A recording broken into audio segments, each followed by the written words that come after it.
Back to express और अब बारी है हमारे सेगमेंट मेरा पाकिस्तान की, जिसमें हिना नियाजी आज हमें मकबरा जहांगीर के हवाले से कुछ इंटरेस्टिंग फैक्ट्स बताने वाली है, कुछ तारीखी पहलू बताएंगी और वो जिस तरह से रिकॉर्ड करती हैं और जिस तरह से वो जाकर बताती हैं देखने में तारीखी जगहों के हवाले से मैं थोड़ा सा यहाँ पे जिक्र भी करना चाहता हूँ। जो लाहौर के खास तौर पे रहने वाले हैं जहाँ पे इन जगहों की हिफाजत हमारी जिम्मेदारी है। अक्सर ये होता है कि हम हुकूमत के ऊपर डाल देते हैं कि जी गवर्नमेंट कुछ नहीं कर रही, हमारी अपनी जिम्मेदारी है। जितनी भी तारीखी हमारे मकामात हैं, सो प्लीज जब भी आप ऐसी जगह सफाई का ख्याल रखा करें, बहुत गंदा आता है। अच्छा ठीक है जी, लाहौर सिर्फ लाहौर का मसला नहीं, ओवरऑल ही चाहे हमारे कोई घूमने फिरने वाली जगह हो, जैसे अक्सर आपने देखा होगा अगर आप मरी जाएं या किसी भी पब्लिक प्लेस के ऊपर जाएं तो लोग वहां पे कूड़ा करकट फैलाते हुए या अपना कूड़ा ना उठाते हुए देर नहीं लगाते। और अगर आप ट्रेवल करें, आपने किया है, आपने देखा होगा कि जो बाहर के रहने वाले लोग होते हैं वो अपना कूड़ा करकट अपनी जगह पे नहीं छोड़ते, जो वो साथ लेके जाते हैं वो वापस साथ लेके आते हैं। ये कल्चर अगर हमें आ जाए तो बेहतरी हो सकती है। खैर मजीद हम नहीं बोलेंगे, इस वक्त हम हिना नियाजी की जानिब जाते हैं और देखते हैं वो आज हमें मकबरा जहांगीर के हवाले से क्या खास बता रहे हैं।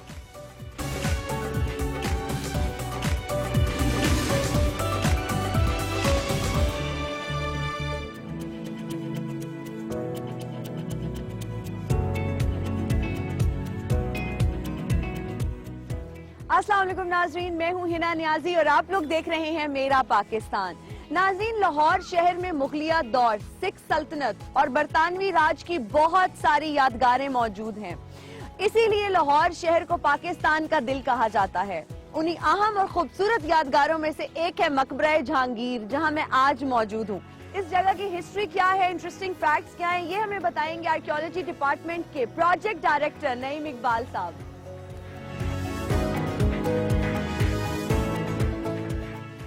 सर, कैसे हैं आप? वालेकुम सलाम। मैं आपको खुशामदीद करता हूँ शाहदरा कम्प्लेक्स ऑफ मॉन्यूमेंट में। थैंक यू सो और मच। ये मुगल एरा की शानदार तरीन इमारतें जो हैं पाकिस्तान में, उनमें इनका शुमार होता है। बिल्कुल। इस वक्त हम जहाँ आप चल के आई हैं तो इस वक्त हम अकबरी सराय में खड़े हैं।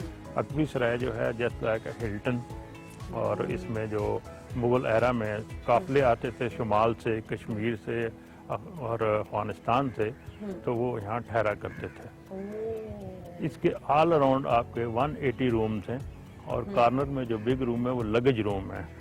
लगेज रूम, लगेज जहाँ उनको काफिलों का सामान वगैरह रखा जाता था। और इसके बिल्कुल सामने जो है अकबरी मॉस्क है। ओरिजिनली इसमें कुएं भी थे। ब्रिटिश लाइब्रेरी में अभी भी ड्राइंग पड़ी हुई है तो उसमें इसके कुएं भी थे, और सराय के सारे एलिमेंट इसमें मौजूद थे। और इसके बाद जो सिख पीरियड में है तो इसको उन्होंने एक कंटोनमेंट में तब्दील कर दिया था। सिख आर्मी यहाँ रहती रही है। और उसके बाद जब ब्रिटिश पीरियड आया तो उन्होंने इसको कोल गोडाउन में कन्वर्ट कर दिया, क्योंकि पहला पावर प्लांट जो है वो शाहदरा में लगाया गया था। कोल पावर प्लांट जो है, इसकी स्ट्रक्चरल कंडीशन सेफ नहीं थी, उसको अल्लाह का शुक्र है हमने सेव कर लिया। और नेक्स्ट फेज में हम इसके डेकोरेटिव एलिमेंट जो हैं तो उनकी तरफ जाएंगे। सर मुझे ये बताइएगा कि ये जो आप बात कर रहे हैं सेव करने की, क्योंकि जब एक्सट्रीम वेदर कंडीशंस होती हैं तो ये चीज इफेक्ट तो होती होगी, तो किस तरह से इनको प्रिजर्व किया जाता है, रिस्टोर किया जाता है? वेदर इफेक्ट जो है इसके वो एक नेचुरल फेनोमेना है। उसके इसकी एज पे इफेक्ट आता है और साथ साथ हम उसके प्रिजर्वेशन करते रहते हैं, क्योंकि कंजर्वेशन जो है एक कंटिन्यूअल एक्टिविटी है बिल्कुल, और वो कभी नेवर स्टॉप। उसको हम साथ साथ करते रहते हैं। और उसके बाद जो सेकंड चीज है वो इसकी सेल्फ लाइफ है। अच्छा। कि हर मटेरियल की एक अपनी सेल्फ लाइफ है। उसके बाद उसमें डिस्ट्रक्शन आना शुरू हो जाती है और डिटीरियोरेट होना शुरू हो जाता है। तो उसको टाइमली हम टेकअप करते हैं और जिस तरह की ट्रीटमेंट उसके लिए ज़रूरी होती है as per archaeological aspect. Sir मुझे ये बताएं कि इसमें सुर्ख ईंटों का इस्तेमाल हुआ, इसके अलावा कौन सा ऐसा पत्थर है जो इसकी तामीर में इस्तेमाल हुआ है? इसमें मुख्तलिफ किस्म के पत्थर हैं।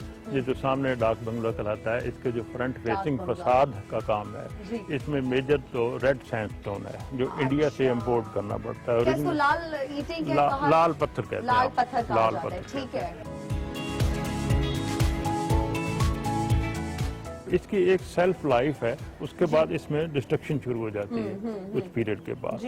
और ये इंडिया से इंपोर्ट करते हैं तो इसमें शानदार किस्म का इनले वर्क है जो आप ये सामने दे सकते हैं। और इसमें मुख्तलिफ पत्थर इस्तेमाल हुए हैं जिनमें संगे बादल है। संगे बादल, अच्छा। क्लाउड स्टोन जो है, क्लाउड स्टोन है, खट्टू है और संगे स्याह है, ब्लैक स्टोन स्याह, जो है, ओके। उससे मुख्तलिफ और फ्लोरल खट्टू किस कलर का स्टोन है? पीले रंग का, येलो रंग का जो है ओह, खट्टू है। ओके। तो इनका बेहतरीन कम्बिनेशन जो है वो मुगल पीरियड में अच्छा सर, मुझे ना इस बिल्डिंग के अंदर अगर थोड़ी सी इंट्रिकेट डिटेल्स की बात की जाए तो कुछ जो है पौधे हैं, कुछ पॉट्स हैं, प्लांट्स हैं, व्हाट डू दे रिप्रेजेंट? ये किस चीज की निशानदेही करते हैं और ये क्या डिजाइन है? कुछ इसके बारे में थोड़ा सा हमें बताएं। ये एक प्लेयर है और ये ब्लूमिंग है, बाहर की ये flowers नवीद है, सुनाते फूलों हैं, का खिलना है, खुशी है, खुशी हैप्पीनेस है। है। और क्योंकि इसका जो मुगल आर्किटेक्चर है, जी, इस पे जी, जी, बहुत बड़ी छाप है ईरान की, क्योंकि मलका खुद जो है ईरान से तल्लक रखती थी, बिल्कुल। मलका नूर जहाँ, जी, जी, तो जी। उससे ये बाहर का एक समा है। अच्छा सर, मैं यहाँ पे दरवाजा देख रही हूँ, ये कोई ह्यूज जाइगेंटिक दरवाजा है। मुझे ये बताएं कि उस टाइम के जो मुगलिया दौर के लोग होते थे वो इतना भारी भरकम दरवाजा बंद कैसे करते थे? इसमें ऐसा है कि ये जो इमारतें हैं जी। ये उनकी शान और शौकत की अक्कासी करती हैं। अच्छा। कोई भी रॉयल बिल्डिंग ले लें, उसमें रॉयल डिग्निटी कैसी होती है कि वो बहुत हाइट होती है, ह्यूज होती है, और ये मैक्सिमम इस वक्त जो है तो मुझे ब्रिटिश काफी पीरियड भारी भरकम दरवाजा लग रहा है। इसको बंद करने के लिए कम से कम 4 से 6 आदमी चाहिए, 2-3 उस तरफ से, और मतलब मैं इस 3 इस तरफ। दरवाजे को अकेला बंद नहीं कर आप सकती। बंद नहीं करते। और ओके। और करीब- किस लकड़ी का इस्तेमाल किया गया इस दरवाजे ये- को बनाने में? देयार की लकड़ी है, देयार की क्योंकि लकड़ी। लोकली उस वक्त कश्मीर में देयार बड़ी अच्छी क्वालिटी की अवेलेबल थी। सर मुझे ये बताइएगा कि कंजर्वेशन करते हुए आप किन बातों का ख्याल रखते हैं? ऐसा है कि कंजर्वेशन एक कंप्लीट साइंटिफिक और सिस्टमेटाइज नॉलेज है। इसकी एग्जांपल मैं आपको ये बताऊंगा कि ये सामने जो काम हुआ होगा, इसमें एक डेट कार्ड लगाते हैं हम, क्योंकि कब हुआ है। और ये देखें 1951 में ये काम हुआ, और उसके ऊपर एरो लगा हुआ है। मतलब? ये शो करता है कि यहाँ ओरिजिनली ये रेड सैंडस्टोन था, जो उस वक्त अवेलेबल नहीं था, क्योंकि इंडिया में आता है। तो हमने इस पैटर्न को सेव किया है। जब हमारे पास फंड होंगे और ये मटेरियल अवेलेबल होगा, तो हम इसको रिवर्स करके इस ये पैटर्न वाले में ले जाएंगे। ओके। यहाँ से अब चलते हैं मेन जहांगीर टॉम्ब की तरफ। जी जी। तो ये प्लेटफॉर्म से जब हम गुजरेंगे तो इसके सामने जो डाक बंगलो है, इसकी जो बैक साइड है, जी। ये 100% ओरिजिनल ओरिजिनल है। और हम इसको बिल्कुल डिस्टर्ब नहीं करते, ओनली जो है स्लाइटली इसको क्लीनिंग की जाती है। Okay okay. और अब सर ये हम- जो ऊपर खिड़कियां सी कुछ नजर आ रही हैं, इनको क्या बोलते हैं? बारी? ये इनके वो झरोके टाइप हैं झरोके। पुराने, और आर्चेस हैं, आर्चेस में बालकोनीज हैं। ये अच्छा, आर्चेस की ना एक अपनी ही रीगल और बड़ी रॉयल सी लुक होती है। आर्चेस में मैं आपको बताऊं कि इसकी जो थ्योरी ऑफ स्ट्रक्चर है, इस स्ट्रक्चर की, वो कंप्रेशन में डिजाइन है, आर्च में डिजाइन है, क्योंकि इसमें कोई स्टील और कोई सरिया इस तरह की कोई चीज यूज कोई नहीं मेटल हुई। का इस्तेमाल नहीं किया गया। मेटल का इस्तेमाल नहीं है। और अब आइए हम मकबरे की तरफ चलते हैं। सर मेरे दाएं और बाएं तरफ बहुत खूबसूरत वसी एक बाग है, इसका क्या नाम है?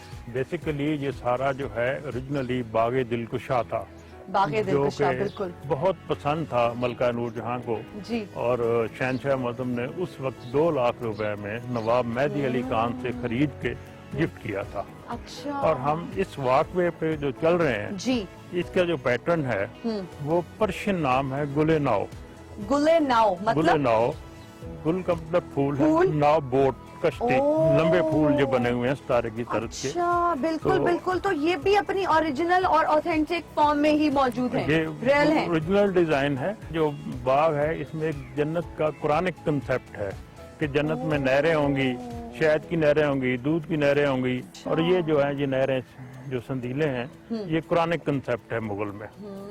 तो अब हम मकबरे की तरफ जा रहे हैं, और सामने मकबरे की शानदार बिल्डिंग खड़ी हुई है। ये खूबसूरत। अच्छा सर, मुझे इस फाउंटेन के बारे में कुछ बताएं। ये आबशार है यहाँ पे, इसके बारे में बताएं, क्या हिस्ट्री है इसकी? ये फाउंटेन बॉडी कहलाती है, आबशार है। ओरिजिनली पर्शियन व्हील के जरिए, जो राहट होते थे पुराने, जी, उनके जी, जरिए पानी ऊपर लेके जाया जाता था। ये मकबरे की जो बाउंड्री है, जी। इसके ऊपर टोटल वाटर रेजरवायर है, और वहां से ये यहाँ लाया जाता था। जब ये ओवरफ्लो होता है, हाँ तो जी। गार्डन को पानी के लिए यहाँ से ये आबशार है, म्यूजिकल कास्केड है। वाओ। और जब यहाँ से वाटर फ्लो करता है तो यहाँ से तो उसे एक साउंड पैदा होती है, जिसलिए इसको कहते हैं म्यूजिकल Musical। आर्केड। अच्छा सर, मुझे ये बताइएगा कि ये काम कौन सा है जो ये बाहर हुआ है? ये सामने जो है जी। ऊपर मार्बल जाली है, इसमें जो ज्यादा काम है वो इनले का है, स्टक्को ट्रेसी गालिबकारी जो है, और इसके ऊपर प्लेटफॉर्म पे संगे बादल है, और फ्रंट साइड पे ये बिल्कुल ओरिजिनल पोजीशन में हमने मेंटेन किया हुआ है। मेंटेन किया हुआ है, ब्यूटीफुल। और इसके अंदर जो वो मोटिव लगे हुए हैं गोल, जी जी। वो जो है उनमें बेहतरीन कलर कॉम्बिनेशन है, मुख्तलिफ बेलें बनी पत्थरों हुई को। हैं, ब्लू, येलो, मस्टर्ड सा, वो ग्रीनिश सा। सेराकल आता है। ये गोल वाले मोटिव जो हैं, जी जी। ये तकरीबन एक कारीगर 2 महीने में बनाता है। अच्छा सर, ये जो दरवाजा है ये ओरिजिनल इसका कलर ये ब्लैक से ही था या ये हो गया है, लकड़ी का colour over the time change हुआ है? ट्रीटमेंट देते हैं, लिंसेड ऑयल है, अलसी का तेल, अच्छा, अलसी का तेल। जिसको हम लगाते हैं, और उससे ये नेचुरल इसका जो है कलर है वो with the passage of time वो हो जाता है, चेंज हो जाता है।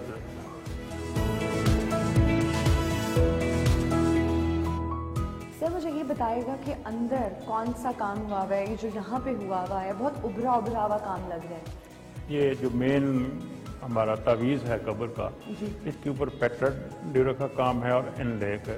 अल्लाह ताला के जो 99 इसमें गरामी है वो इसके ऊपर कुंदा किए हुए हैं, और ये जो मेन तवीज़ का काम है वो ऊपर से लेके उस एंड तक ये एक ही सॉलिड पत्थर है। और ये इस वजह से बच गया है कि सिख पीरियड में यहाँ पर फ्रेंच जनरल माइलस जो है उसने इसको अपना बेडरूम डिक्लेयर किया हुआ था। अच्छा। और इसमें जो कैंडिलियर है ऊपर, ये महाराजा राजपूताना ने 1919 में गिफ्ट किया, और इसके ऊपर ये चीज़ कुंदा है। और शहनशाह जहांगीर की अपनी वसीयत थी कि जब उन्हें यहाँ दफन किया जाए तो वो ऊपर छत ना हो कब्र पे। वो चाहते थे कि every kind of blessing of God जो है in shape of rain, dust, sunlight direct उनकी कब्र पर आनी चाहिए। तो इनिशियल ये छत नहीं था, ये ब्रिटिश पीरियड में बनाया गया।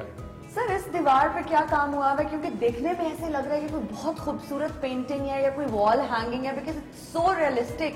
ये फ्रेस्को पेंटिंग हुई है, और ये फ्रेस्को पेंटिंग और तमाम मुगल मॉन्यूमेंट से ये एक जुदा है, अलग चीज है कि इसमें सेमी प्रीकाशियस स्टोन जो है ग्राइंड करके उन्होंने इस्तेमाल किया है, और ये ग्लेज्ड है।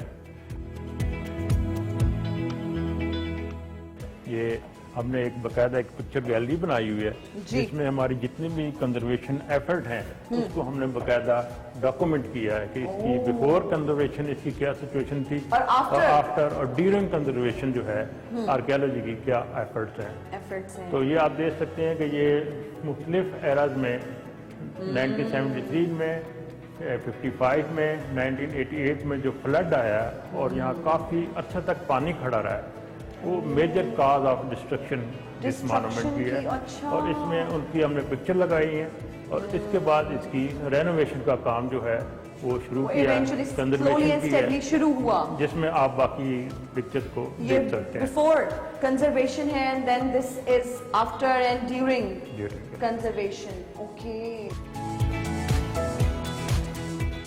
और ये नीचे जो है वो प्राइम कलेक्शन है संगे बादल की। ये संगे बादल की प्राइम कलेक्शन है। और ये सारा इनले वर्क है।